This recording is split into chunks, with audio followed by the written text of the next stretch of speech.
Some people walk past pain like it's invisible, they see it, but pretend it's part of the scenery. But Jason Statham wasn't built that way. He saw a little girl sitting in the rain beside a pile of trash, clutching a trembling dog like it was the last good thing in her world. No umbrella, no shoes, just fear and a loyalty far too pure for a place that cruel. When he asked her softly, "Where's your home?" she looked up, eyes hollow, and whispered, "We don't have one." And right there in that broken alley, something inside him changed. Because sometimes it's not about saving the world. It's about saving one life that the world already gave up on. Before we continue, I just want to take a moment to thank you, every single one of you watching right now. These stories aren't just about action or heartbreak. They're about humanity, about remembering that kindness still matters, even in a world that forgets too often. If you've ever stopped to care, to help, or just to listen, you're already part of what we're trying to build here. So if you haven't already, consider joining this little family, hit subscribe, stay with us, and let's keep these stories alive together. The rain hadn't stopped for 2 days. Not the soft kind that you could walk through and still smile. This was the kind that carried a weight that felt like the sky itself had grown tired of holding back.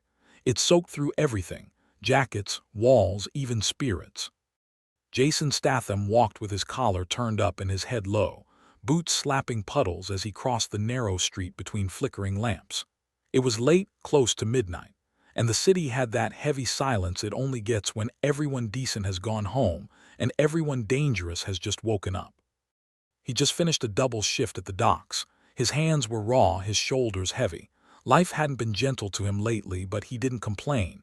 Men like him didn't have the luxury. They worked, slept, and woke up to do it again. No one asked how they were doing. No one needed to. He turned into the alley that cut through the back of the street, his usual shortcut. It smelled like wet concrete and rust. A single streetlight flickered above a graffiti-covered dumpster. He could hear the steady drip of rain off a metal pipe, the hum of distant traffic, and something else. A sound so soft he almost missed it. A sniffle, then a whimper. He slowed down. His instincts, the same ones that had saved his life more than once, sharpened instantly. He looked around, scanning the shadows. At first he saw nothing. Then, by the far wall, half hidden behind a pile of old cardboard and black trash bags, he saw movement. A small shape. Huddled still. He took a cautious step closer, his boots echoing softly in the puddles. The shape flinched. That's when he realized it wasn't just one shape. It was two. A girl and a dog. The girl couldn't have been more than 9 or 10. Her hair clung to her face in wet strands, her hoodie 2 sizes too big, soaked through completely. She had one arm wrapped around the dog, a small, scruffy brown thing with eyes far too human for its size, while her other hand clutched a plastic bag filled with who knows what. Jason stopped a few feet away, keeping his voice low. "Hey," he said gently, "you all right there?" The girl stiffened. She didn't answer. The dog lifted its head and growled low, protective. Jason crouched down, slow and steady. "Easy, mate," he said, glancing at the dog. "I'm not here to hurt you." Still no answer. The girl's eyes darted toward him, wide, terrified but not defiant. The kind of fear that comes from too many nights expecting the worst. He exhaled softly. "Where's your home?" The girl blinked. Her lips trembled before she whispered, "We don't have one." The rain fell harder for a moment, like even the sky didn't want to hear that. Jason looked at her for a long second, really looked. There was dirt on her cheek, a small cut by her lip, and exhaustion in her posture that no child should ever know. The dog shivered again, pressing closer to her side. He shrugged off his jacket and held it out. "Here, take this. It's warmer than that hoodie." She didn't move. Her eyes darted from the jacket to his face, unsure. "It's all right," he said softly. "You can give it back when you find somewhere dry." After a long hesitation, she reached out with trembling hands and took it. The sleeve swallowed her arms, but the moment it touched her skin, she pulled it close. The dog sniffed at it, then settled down again. Jason leaned against the wall, silent for a bit. "You got a name?" The girl nodded slightly. "Lily." "Nice name," he said. "And him?" She looked down at the dog and gave a tiny smile. "Rusty." Rusty, Jason repeated, glancing at the dog. Looks like a fighter. Lily nodded again, her small fingers scratching behind Rusty's ear. He protects me. Jason tilted his head. Does he now? She nodded, serious this time. Always, even when he's hungry. That hit him in a place he hadn't felt in a while. A lump formed in his throat before he could stop it. You eat today? He asked quietly. She hesitated, then shook her head. He did. I found chicken bones in a bag. I let him have it. Jason exhaled slowly, fighting the burn behind his eyes. You're telling me you fed him before yourself? She shrugged. He needs me and I need him. Something about that sentence, simple, innocent, pure, knocked the air out of him. He looked away for a second, jaw tightening. Wait here, he said suddenly, standing up.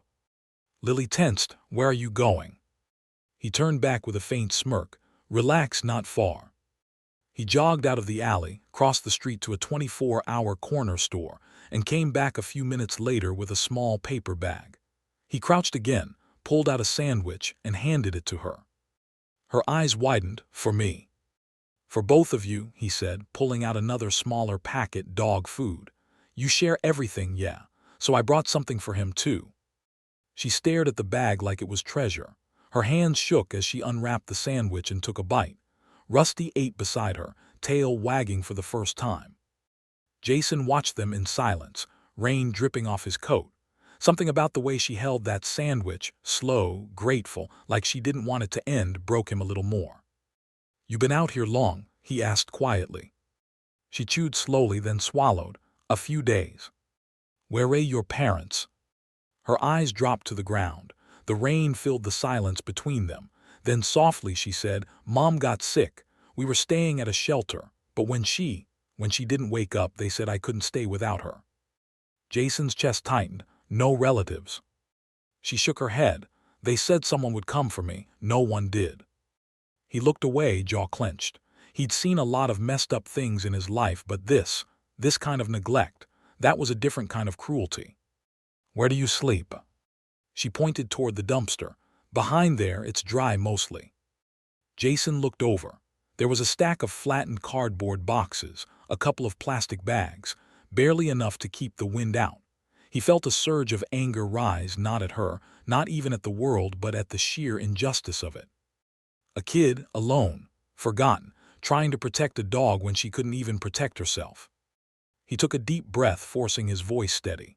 Listen, Lily, I've got a spare room. It's not fancy, just a couch and a heater. You and Rusty can crash there for a night. Get dry, warm up. Tomorrow we'll figure out what's next. She froze, sandwich halfway to her mouth. You mean come with you? He nodded. Her eyes darted between him and Rusty, then to the mouth of the alley, the world she knew, cruel as it was. I don't go with strangers, she whispered. Jason almost smiled. Good, you shouldn't. He reached into his wallet, pulled out his ID, and handed it to her. Name S. Jason. You can hold on to that till you decide if you trust me. Fair. She stared at the card, tracing the letters with her thumb. Then after a long pause, she nodded. Okay. Jason stood up and extended his hand. Rusty stood too, tail twitching uncertainly. Lily grabbed the plastic bag, tucked it under her arm, and took Jason's hand. Her fingers were small, cold, but for the first time that night she didn't look scared, just tired. As they stepped out of the alley, Jason looked back once at the pile of trash, the place she'd called home. Rainwater dripped from the dumpster lid, washing over the cardboard like it was trying to erase the evidence. He turned his collar up and walked her toward the street. Let's get you warm, he muttered. The walk back to his apartment was quiet. The city buzzed faintly in the distance, cars hissing over wet asphalt, neon lights reflecting in puddles. Rusty trotted beside them, staying close to Lily's leg. When they reached his building, Jason fished out his keys and pushed the door open. The warmth hit instantly. A small, cluttered apartment with cracked walls, an old couch, and the faint smell of coffee. Make yourself at home, he said, locking the door behind them. Lily stepped inside, eyes wide. Rusty sniffed around the floor, tail wagging again. Jason grabbed a towel and handed it to her. Dry off, I'll get the heater going. She nodded quietly, patting Rusty dry first before herself. Jason noticed and smiled faintly. always putting the dog first. He set up the heater near the couch, grabbed a blanket and tossed it over. There, not much but better than the alley. Lily sat down, pulling Rusty into her lap. The warmth made her eyelids heavy. Jason poured her a cup of tea and placed it on the table. She looked at it like it was something sacred. "Thank you," she whispered. He nodded, sitting across from her. "You don't have to thank me." After a while the quiet settled in. The rain tapped against the window. Rusty snored softly. Jason leaned back, watching the small girl slowly fall asleep under the blanket, her fingers still curled in the dog's fur. He exhaled, rubbing his face with both hands. He didn't know what he was doing. He just knew he couldn't let her go back out there. For the first time in a long time, he felt something different from the usual exhaustion and routine: purpose. He looked at the sleeping girl and whispered, almost to himself, "You're not alone now, kid." Morning light crept through the blinds like a soft apology. It stretched across the tiny apartment, warming the peeling paint and dust-covered table where Jason's half-empty coffee mug sat beside a folded towel. The rain had finally stopped, leaving the world outside still and silver, like it was holding its breath. Jason stood by the kitchen counter, quietly frying eggs. The sound of the pan crackling filled the silence. It wasn't much, just 2 eggs, some bread, and a mug of tea, but for someone who'd lived most of his life in cold efficiency, it felt like something more this morning. Behind him, a small voice stirred. Lily sat up on the couch, hair tangled, eyes still heavy with sleep. The blanket slid off her shoulders as Rusty yawned, stretching his legs before curling right back into her lap. Jason glanced over. "Morning, kid." She rubbed her eyes. "It smells good."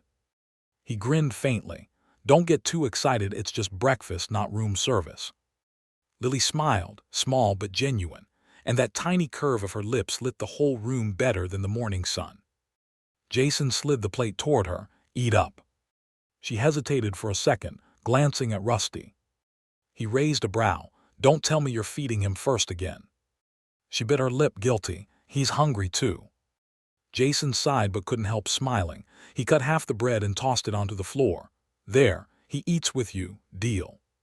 She nodded eagerly and took her first bite. It was quiet for a while, the kind of quiet that feels comfortable, not empty. Jason leaned against the counter, sipping his tea, studying her. There was still that guarded look in her eyes, but less fear, more trust. He finally asked, "You sleep all right?"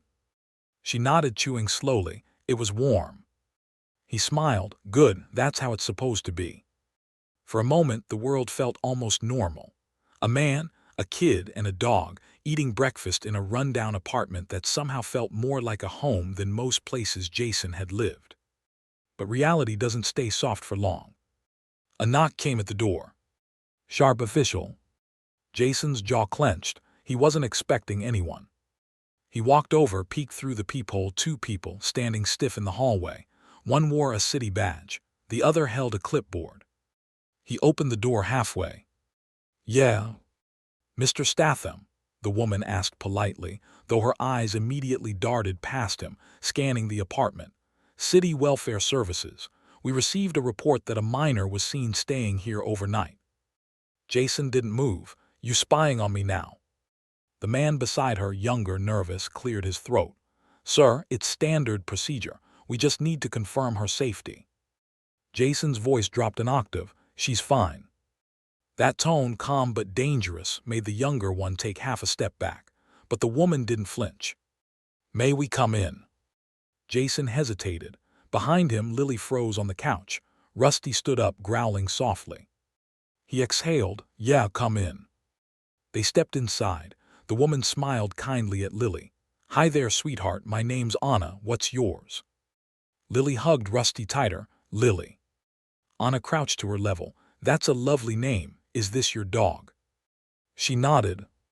"And how long have you been with Mr. Statham?" Jason crossed his arms. "Since last night. I found her behind a dumpster in the rain. She had nowhere to go." The younger man scribbled notes. "So you just brought her here?" Jason's eyes narrowed. "Yeah, you got a problem with that?" Anna raised a calming hand. "We appreciate what you did, Mr. Statham. Not everyone would have stopped, but there are procedures, Lily's technically a ward of the state. We'll need to bring her in for evaluation." Lily's eyes widened in panic. "No, please don't make me go back. They'll separate me from Rusty."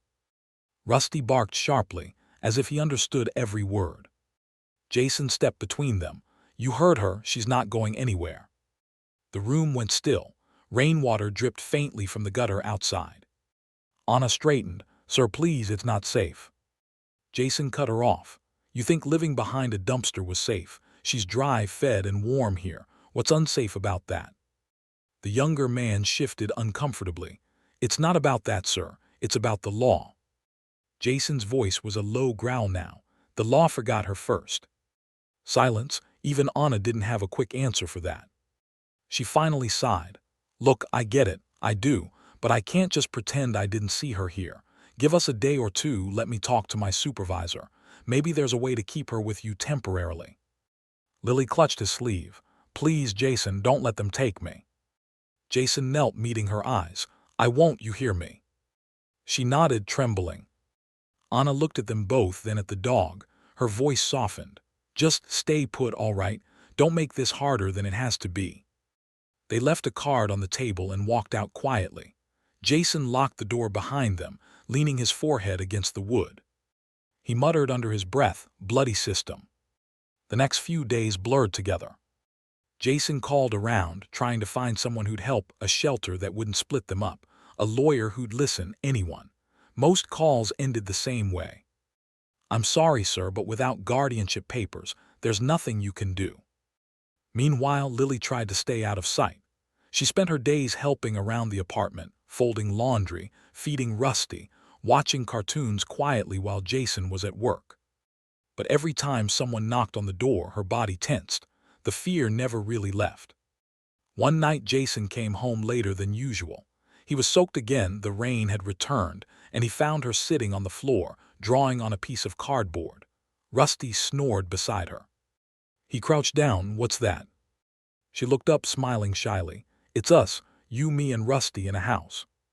Jason looked closer. 3 stick figures holding hands with a little brown scribble that was clearly Rusty. Above it, in shaky letters, she'd written, "Home." His chest tightened. He ruffled her hair. "You're getting pretty good at that." She grinned. "Mom used to draw with me. She said pictures make wishes real." Jason swallowed hard. Smart woman. That night when Lily fell asleep on the couch, he stood in the doorway for a long time. He thought about all the people who'd walked past her in that alley, about how the world moved so fast it forgot the smallest hearts left behind. He wasn't sure what scared him more, losing her to the system or realizing he'd grown too attached to let that happen. Morning came with a knock. Not the gentle kind this time, loud, firm, echoing through the whole flat. Jason opened the door and found 2 officers standing beside Anna. Her face was apologetic before she even spoke. "Jason, I tried, but they're not giving me any choice. I'm sorry." Behind her, Lily peeked out from behind the couch, eyes wide with panic. Rusty growled again. Jason's jaw tightened. "You're making a mistake." Anna's voice cracked. "If I don't do this, they'll send someone else, people who don't care." The officers stepped forward. Jason blocked them. "Easy," he warned. "You're scaring her." Lily ran to him, clinging to his arm.